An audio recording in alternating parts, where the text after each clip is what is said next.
tested against the Finance Act of 2023.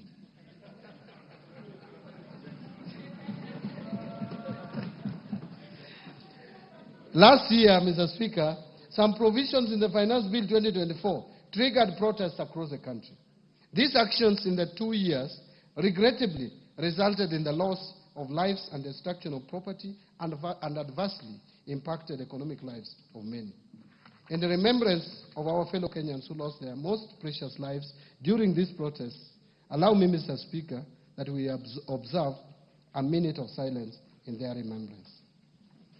Will you be upstanding?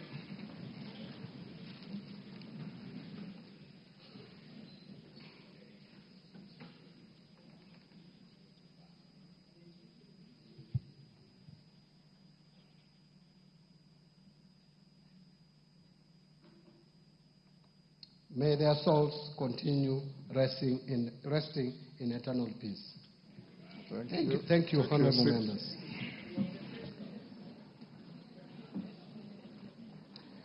Mr. Speaker, no life should be lost and no property should be destroyed again.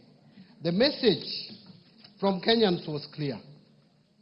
Since I took office at the National Treasury and Economic Planning, I assured Kenyans that we shall strive to reduce tax burden.